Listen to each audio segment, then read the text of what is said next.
Hello,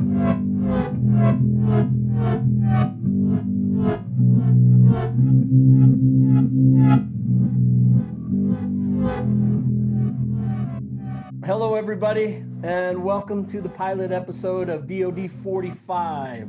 I'm your host, Ty, of Art by Ty, and today on Doodles Over Discussions, we'll have 45 minutes with my longtime friend, Quentin Hughes. He's somebody that has an impressive appreciation and knowledge of music.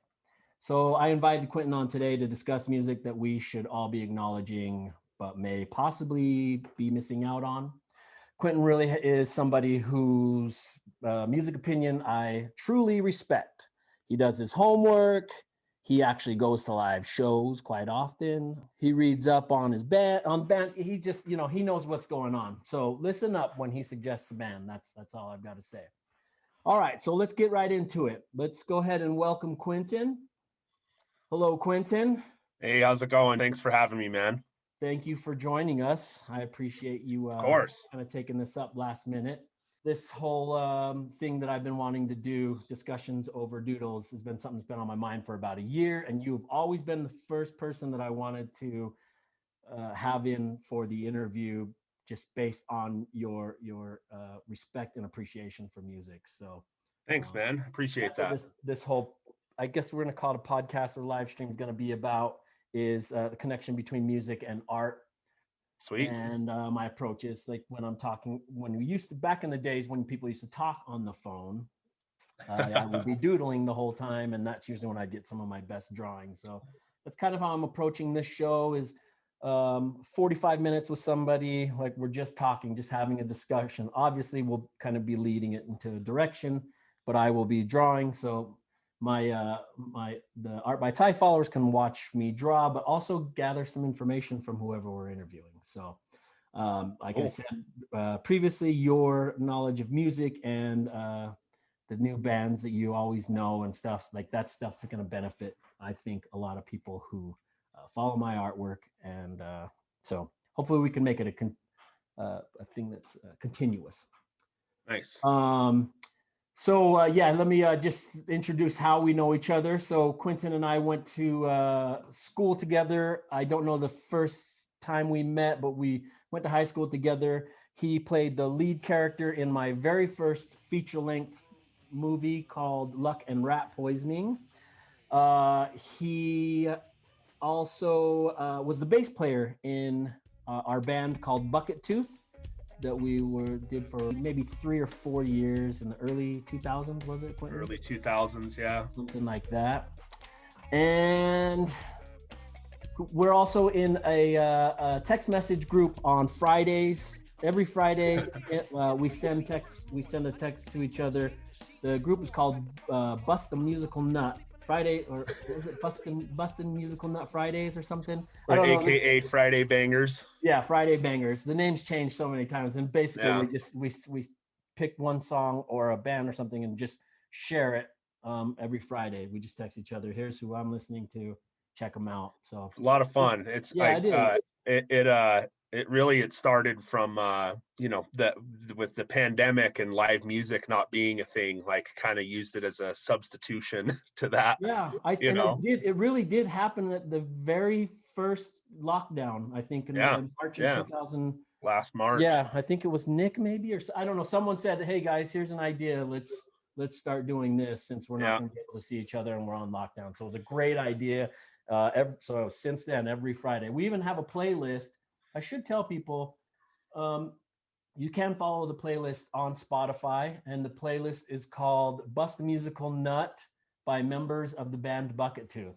So if you want to follow that and see some of the songs I've suggested, and it's eccentric, like it's all over the place. All over the board, yeah.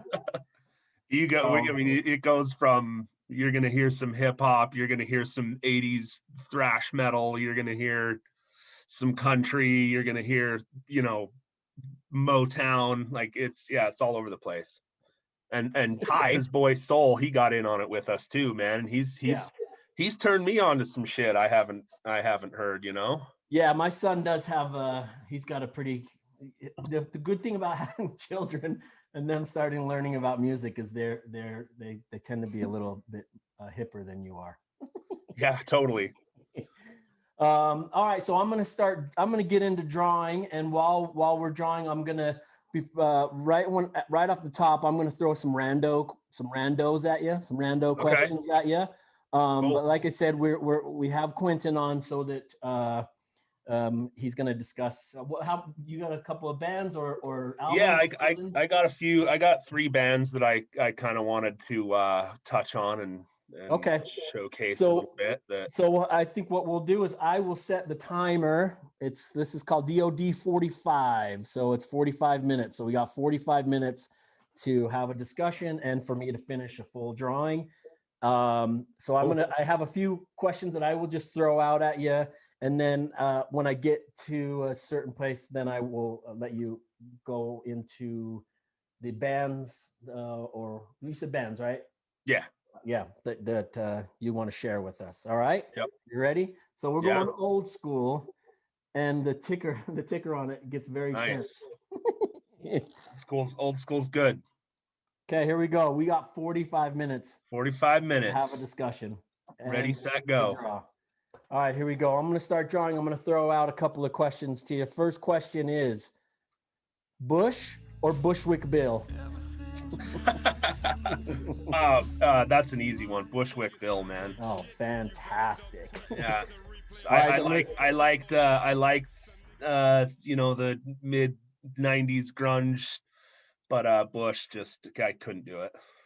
You weren't a Bush fan? No, not really. I don't even really know a ton of their music. I mean, I know all Bushwick Bill's music, but sure, yeah. Okay, here's another one for you. Nina Simone or 9 Inch Nails? Ooh, that's tough, dude. Can I answer Nina Inch Nails? Fantastic, but that shows. I mean, you have a great respect for both of them. So yes, I do. Yes, it's my musical taste is all over the place. Yeah, and that's a good thing too. Yeah. All right, here we go. Cake or Cream, the bands? Ooh, gosh, I think I have to lean towards Cake on that one. Cream's good, but I'd have to say Cake's probably. Do you think that's based off of the time? Like if you were growing up when Cream was at the top, that was something you never. I mean, that was a whole kind of. Yeah, I mean the talent's for sure there, right? Like, I mean, Clapton's got chops and Ginger Baker on the drums. Like that guy was an animal, you know. But yeah. No, I know. That's a tough one too, to be honest with you. Because Cake's music was so different, and anytime a Cake song comes on, immediately you know that's yeah, totally. And Cake, like I guess the part of the reason why I'm leaning towards Cake more too is that in terms of each band's discography, I've probably dug deeper into Cake than I have Cream. Well, I mean, I don't even really know how many albums Cream has. It's probably not a lot, right? No, I don't. Yeah, I think that band was pretty short-lived. Here we go. How about Radiohead's Creep or Stone Temple Pilots' Creep? Oh, Radiohead's Creep. Hands down. You're a big Radiohead. Yeah, they're in my. I can't say top 10 anymore. There's no such thing. They're in my top 100. You know. Both of them are really good songs. Stone Temple Pilots' Creep song I think is pretty awesome as well. But it is super talented band. Radiohead. Rest in peace, Scott Weiland. All right, this one's a brain buster. Okay. John Bonham or Neil Peart? Ooh, shit. Yeah, dude. That's a real tough one. And this is actually this question's been asked quite a few times in the past in the music community, and I've even watched interviews with other rock drummers. And do you know what Lars said? Yes, I do. That's exactly where I was going with that. Lars Ulrich, of course, for those of you who don't know, the drummer for Metallica. He went with John Bonham. Yep. And I would Oh, that one's tough, man. Yeah. I mean, I'm a bigger fan of Zepp You than I won't get in am trouble Rush. either. You're No, what? yeah. Yeah, I'm I definitely bigger fan. I've always been a bigger fan of Zepp than Rush, but Yeah. I like Rush. But so I probably have to go with John Bonham on that one. Okay, that's where I think that's where I go as well. This one's probably less interesting, but Great White or White Snake? Both bands definitely were in heavy rotation in the 80s as a child. Geez. I'm going to go with White Snake. Which one had the unfortunate bar burn down thing? Was that Great White? That was Great White. Yeah. That was very unfortunate. Yeah. Total just disregard for human life and safety. From the club owner, right? I mean, they were over capacity. I think it was probably, and a lot of it is just a case of with everything, all major disasters, things that happen is just kind of a case of you kind of just thinking like, well, that ain't gonna happen, and then it does, and then it becomes a whole huge thing. So all right. I could say real quick. I was gonna why I went with I wanted to touch on why I went with Whitesnake. So David Coverdale, the singer of Whitesnake, he was in the band Deep Purple or Whitesnake. Right. What about this band? I don't know much about them. White Buffalo, is that what they're called? Yeah, I haven't heard a lot of them myself either. A little bit, I think they're kind of Americana. I don't know country. Anything about them. I have an old friend of mine I know is a fan of theirs. Yeah. All right, a few more to toss at you. Aesop Rock or ASAP Rocky? Oh, Aesop Rock. Yeah, that one's simple. Easy. Yeah. Yeah. Okay. That dude's a genius. I saw him live with Mr. Liff at the Depot like 15 years ago, and it was so cool. And I got to shoot the shit with him and Mr. Liff before the show. They were so nice, dude, and so down to earth. And it was an amazing show. I think he is one of my biggest inspirations when it comes to drawing. And I did have an opportunity to meet him through Rob Sonic, who hopefully I will be interviewing for the discussions over drawings. That would be rad. Lounge. Yeah. So he's fantastic. So hopefully people will look him up. All right. Changing gears just a little bit. Favorite TV theme song? Oh, you have one? I actually have a couple, I think. One of them would be the theme song to Mad Men. If you don't know, that's it's RJD2 does the theme song for that. It's his song A Beautiful Mind.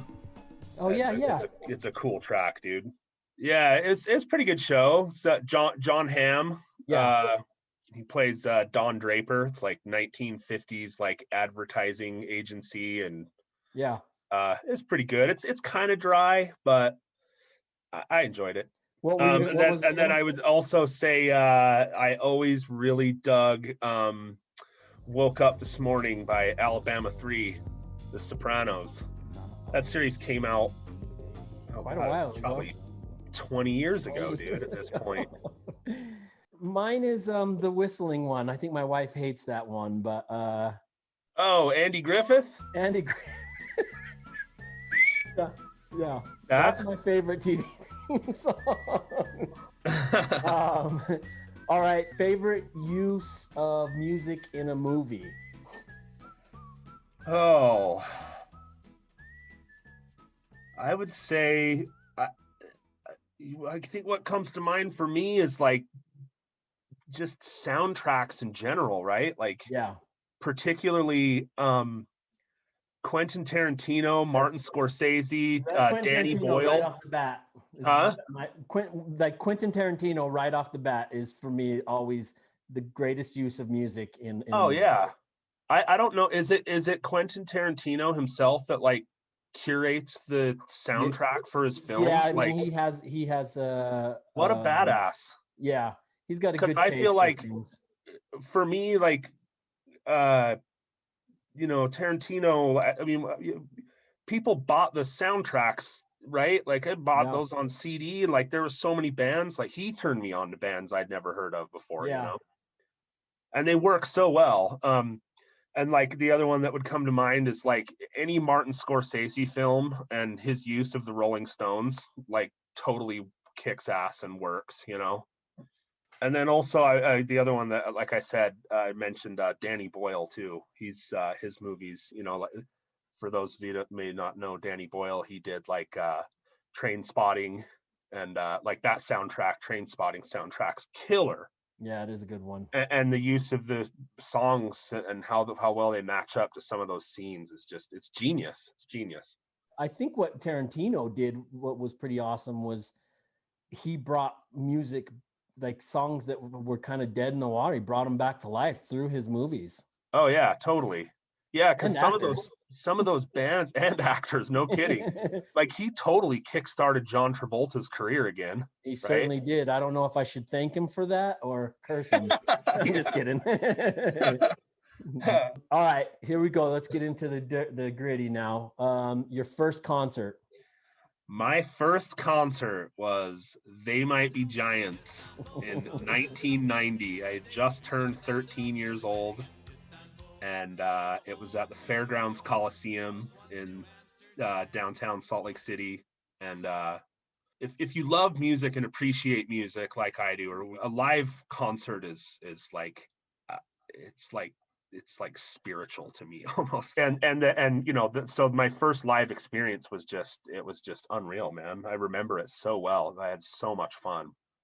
Is it at all possible that your first concert plays a significant role in your appreciation for music? Oh, absolutely. Hands down, man. I mean, I remember even before I finally went to that show, you know, like I said, I was 13. I was my friend Max and myself, we really wanted to go, but we were, you know, still just too young, so we had parents join us, which was kind of lame. But not really, though. Parents that are willing to go to a concert's pretty awesome. Yeah. I mean, my dad took us, right? And my dad actually enjoyed the show, and you know, like new wave and like 80s, you know, pop music was not my dad's jam. What was his jam? What was your dad? What music was playing in your household when you were growing up? Yeah, just all your classic rock staples, you know, Pink Floyd, Led Zeppelin. He was really big into Southern fried rock and roll, you know, like Molly Hatchet and Commander Cody and Lynyrd Skynyrd. Those are all, and that's another vivid memory I have too, of being a little kid and thumbing through my dad's vinyl, and you know, like putting a record on and listening to it, and you don't even know what in the hell it is, but you like the artwork, you know. Yeah, it's like, oh man, that's a really cool picture, you know, and bust out the record and play it. You may not like the music, but the artwork sure was cool, you know. Yeah, that's sort of something that is kind of a bummer. That's kind of in the digital world, we've sort of lost that whole thing of an album having the cover art and the jacket, or what, the liner notes and all of that. Yeah, stuff. Agreed, man. Yeah, the digital age has killed the whole experience of for some people. I mean, you know, vinyl's still huge. Vinyl, people collect vinyl avidly, but like for me, it killed my love for, like, dude, I'd go to the record store and spend sometimes hours in there just thumbing through titles and, like, you know, listening to, you know, I was a great outlet for me to discover new music too, right? Because the record store employees would be spinning something, you're like, oh man, who's this, you know? Yeah, well, we got to get busted, like, because one of the great things that I do like about this digital age and is that they have, like, I'm discovering music I probably never would have ever discovered through, like, the like in Spotify or any of the music platforms you listen to have that section that's like, here, you might like this. Yep. I also like to be able to just grab a song, like anytime I want to hear a specific song, and not have to dig through the tapes, like just search it and play it. And how the ease of, like, of creating your own customized playlist, Yeah, that's so fantastic. You don't have to throw a CD into the computer and drag and drop songs and burn the CD and Well, I remember burning CDs. That was fun. Yeah, or even younger, like in the 80s when you're like making mixtapes, Yeah. Got had, so I remember like the first time I got my first stereo, had the dual cassette player and the turntable, and I thought I was hot shit, man. And I made mixtapes for days. All right, well, so we got 30 minutes now. So yeah, that's Cool. kind of where I wanted to go. So some of those questions and stuff kind of will let people give a sense of your knowledge of music, and kind of they can now base what you're going to lead us to Cool. off of who you were. So yeah, why don't you go ahead and you have open mic now to discuss whatever you want to discuss. Okay, yeah. So I'd probably start with my love and appreciation for music, and it started at a really young age. I come from a musical family. A lot of people learned to play instruments, and like my dad played in a band and was big into rock and roll, as I mentioned earlier. And I think that's kind of where it kicked off for me. And as I, being a young kid in the 80s, my early influences, aside from like my dad's records and the classic rock and stuff, I really got into heavy metal and punk rock. Just totally ate up like Metallica, Anthrax, Slayer, Exodus, Suicidal Tendencies. And so when I was little, it's kind of like I was pretty, I don't want to say narrow-minded, but kind of like I wasn't too open to listening. Like you weren't catching me listening to like jazz music and like folk music and stuff. And I totally love that stuff now. Right. That was the music you heard when you were younger, but hadn't appreciated until you got older. Absolutely. Yeah, totally. Like folk, for example, would be like, I absolutely loathed Bob Dylan. Right. and I love Bob Dylan now, Yeah. right? Like, I couldn't stand like Bruce Springsteen and Simon and Garfunkel and John Prine, and I love all those artists now. Oh, let me ask you something real quick. Where do you find you're getting a bulk of your discovery of either new music, or like where you get that from? I would say a lot of it probably comes from my music, my streaming platform that I primarily use is Apple Music.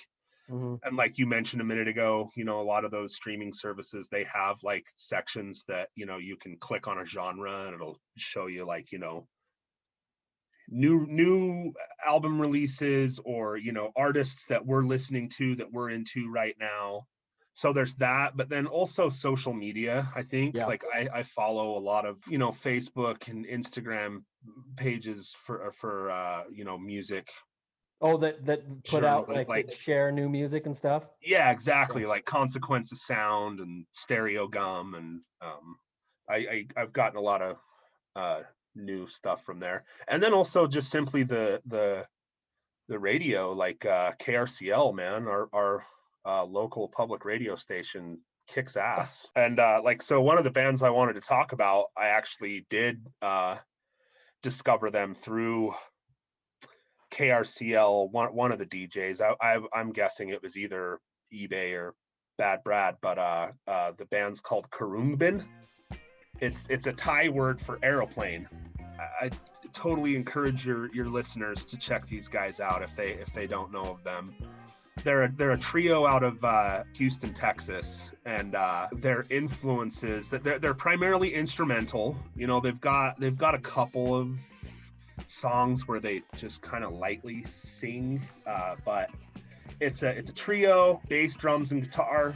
Their influences really are all over the place, from like Middle Eastern music to Spanish music to Thai funk and soul, which That really is a genre. Like in the 60s and 70s, there was a Thai funk rock scene. And I watched an interview with these guys one time. They're talking about like that's you know, their influences, one of their primary influences was Thai funk. And when you listen to their music, you can absolutely hear it. Like, you know exactly what they're talking about. But also they touch on like, you know, classic soul and dub and psych rock, and it's just bitchin'. The drummer, Donald Ray Johnson Jr., dude, I've never seen a more laid back, patient drummer that just locks in some solid break beats. He kicks ass. And then Mark Spear, the guitar player, is dude, his chops are just amazing. And then Laura Lee, she's the bass player. And their 2018 release, Con Todo El Mundo, is probably my favorite of the few albums that they've released. They also did an EP with an artist by the name of Leon Bridges, kind of bringing back that you know, classic soul vibe, you know, like Marvin Gaye, sure, you know, Al Green kind of jam. Super talented kid. But yes, Con Todo El Mundo is the release that I that's the one that recommend. That's the one they should get their feet wet with. Oh yeah, totally. There's they have another, their latest release came out last fall. It's called Mordecai. Really good, but I'd have to say that Con Todo El Mundo is my fave. But they've been in heavy rotation for me in the past couple years. So, what city do you feel like in the United States are some of the newer, like, is putting out a really cool batch of musicians and artists? Oh geez, yeah, you got your run of the mill cities, right? LA, New York, Nashville. Yeah, there's so many great bands that have come out of like Austin, Dallas, Houston areas. Yeah, you know, like one band that comes to mind that I absolutely adore too is the band Spoon. Oh yeah, they're out of Austin, a great rock and roll band. You know, and even like you know, Nashville's always heavily associated with, you know, that mainstream country, right. You know, like just heavily produced, polished, you know, radio friendly country music that Americans so seem to enjoy. But there's other bands that come out of Nashville too that kick ass, right? Yeah, they got a pretty solid music scene. There's a rock scene, there's a punk scene, there's, you know. Yeah, I'm Minnesota for me right now. I mean, I love all kinds of music, but I do lean to a lot more hip hop and underground hip hop and indie hip hop and yeah. The upper Midwest, they've definitely produced quite a stock of talent. Like I would assume you're referring to like POS. Yes, he's from Twin Cities, right? Yep, Doomtree, yeah.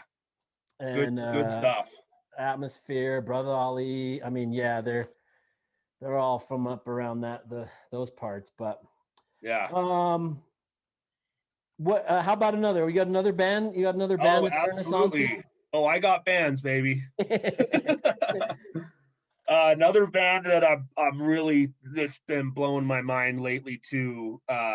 They're a newer band. They're called Idols. IDLES. They're a punk band out of Bristol, England.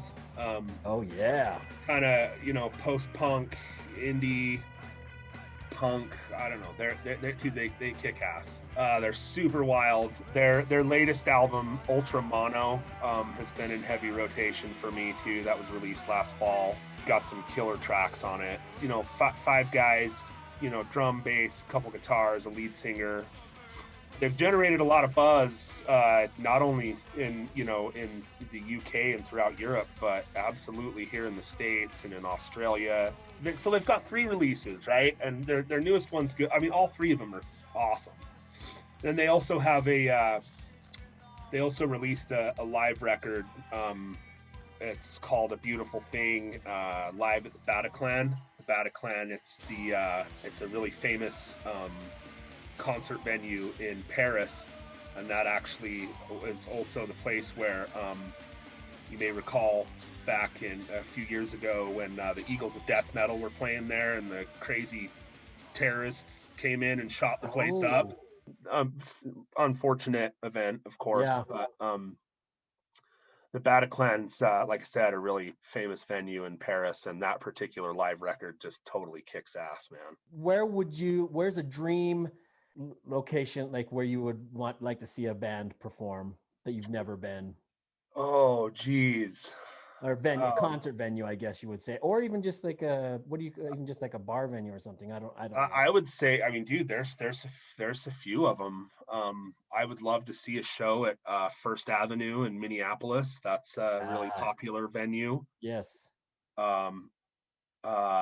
Stubbs Barbecue in Austin. That would be a great place to see a show. The Ryman Auditorium in Nashville. You've seen shows at Red Rock, right? I have, yeah. Absolutely love it, dude. It is what a magical place, man. If you get up far enough, you know, because the stage is like, you know, like main level, if you want to call it that. I mean, it's in the rocks, it's in the mountains, and then the seating goes up from there. And so if you get up high enough, not only do you see the band performing and the shape of the red rocks around you, but you can see the Denver skyline off in the distance too, which is cool. Yeah. I saw the only band I've ever seen there. I saw Fish there, like 4 different shows. Yeah, you were a big Fish fan, right? I was. Yeah, I went on a Fish kick for a while. Yeah, I mean, you know, I got into those hippie jam bands for a minute. Certainly it was a fun part of my life. We've got about 10 more minutes. I want to hear you. You have another band, right? Absolutely. Let me throw a couple more randos at you. If you could form a band with any 3 musicians, dead or alive, and you could have like 1 drummer, 1 guitarist, 1 bit, whatever 3 you wanted. Is there 3 that you would just think would be the band of your dreams? Yeah. Let's go with John Bonham on the drums. Okay. Yo-Yo Ma on the cello. Oh yeah, look at you. Let's go with Chick Corea on the keys. There you go. It. What are you playing in that band? I play the piccolo. And what kind of music do you think is coming out of that band that you just performed? I have no idea. I try and make it funky as possible. Is there an instrument that you don't play that you wish you could play? I've actually been considering purchasing and taking a stab at the steel guitar, the lap steel. How different is that from playing the regular? I mean, because you play guitar, so right, yeah. Is there a big difference? I don't know. I don't know a whole lot about it. I mean, I'd say so. I think the tuning is different than standard guitar tuning. But I think the fret placement should be pretty similar. I think like with most stringed instruments, if you know your way around one, I think you can pick up pretty quickly on others, you know. One last rando, zoo or amusement park? Amusement park. Okay. Why? Are you zoo? I mean, I don't care for zoos as a practice, but right. I don't ride rides. I get sick. I wish I could, because I know my wife loves the amusement parks, and I love the concept of them. When I was younger, I used to love riding rides, but seriously, it's so bad for me. I've even tried taking Dramamine, not as for fun, like in the old days, but to try the rides, and it still didn't work. I get motion sickness is so overbearing that like I can't even function. It's awful. I mean, they're not on my radar like they used to be when I was a kid, you know, like I could do without them. Right? Yeah. About as much as I could do without the zoo too, you know. I mean, there are some cool zoos out there though. If you've been to the Smithsonian Zoo in DC, that one's pretty cool, man. Yeah, I love animals, so I love like being able to see them, but the whole practice of a zoo, that It can be pretty shisty, yeah. I'm just not a fan of caging animals and No. the treatment of animals, but there's a selfish part of me that still goes to a zoo, and sure, yeah. I want to see the animals. So, have you ever seen a massive banyan tree in person? No, they are incredible. Where would you find those? I mean, they have them in Samoa, so that's where I saw them. Gotcha. We stayed in a tree house that was built in as a hotel in. That sounds amazing. It was pretty fantastic. All right, for the next 5 minutes, sell us on one more band. Okay, last and definitely not least for me is absolutely hands down King Gizzard and the Lizard Wizard. Oh, that's right. You've been talking about them. Oh man, they just blow my mind. Like these guys are just music making machines, dude. They've got they're a 7-piece band. Well, they're 6-piece now. They had 2 drummers, and one of the drummers left the band to solely focus on the band's own record label called Flightless Records. But I've had the opportunity to see them live. All 3 bands I've mentioned, if you get an opportunity to see them live, by God, do so. I have yet to see Khruangbin or Idols. I know that if they come through town, I'm so on it. I've had the opportunity to see King Giz twice, both times here in Salt Lake, and they were just mind-melting shows, dude. They're so energetic, just put on an amazing show. That they've been around since like 2010, and so in the past, what would that be, 11 years, they have managed to bang out like 20 something albums. Where are they from? They're from Melbourne, Australia. I want to say it was 2017. It was 2017 they managed to release 5 LPs in 1 year. Wow. They're also similar to Khruangbin in the sense that they're kind of genre bending, you know. They're sure, you know, they'll play anything from like psychedelic pop music to thrash metal. There's a handful of I want to say 3 of the 7 artists they share the vocals, you know, like one guy will sing a song and then another guy will sing a different song. When you say they have 2 drummers, is it 2 full kits or is it like 2 full kits? Wow. 2 full kits, and the cool thing about like you know, like the Grateful Dead for a while had 2 drummers, right? Can you explain what do you get out of that? Oh, it just beefs up your engine room, man. Do they syncopate? Or like, do they play the same thing? They play the exact same beat every single song, dude. So the drums are just massive. Banging, massive. Yeah. I imagine you have to be quite a skilled drummer to be able to play with another drummer and you're both keeping the same time. Oh yeah, totally. Yeah, in some cases, like the first time I saw them, the drummers, they set up their kits where they were facing each other. Oh, wow. Instead of facing the audience like most drummers do, they were in the center stage back, and their kits were right next to each other, and they were in each other's face, and they were just watching each other the whole time. That's awesome. And then they've got, you know, bass, and then 2 guys are primarily guitar, and then they've got 2 multi-instrumentalists. Like, you know, what I mean by that is like he's playing several instruments throughout the show, or they're, you know, like he'll be playing the keyboards, and then he'll pick up the harmonica, and then he'll pick up a guitar, and super talented band. Highly recommend them. What album show the people get their feet wet with them? I would say maybe the same album that I got my feet wet with. It's called Flying Microtonal Banana.